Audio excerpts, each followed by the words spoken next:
Hãy subscribe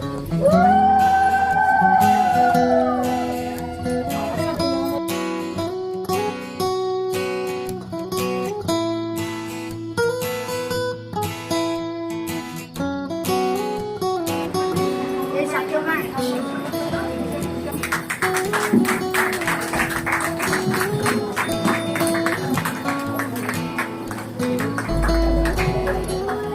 không bỏ lỡ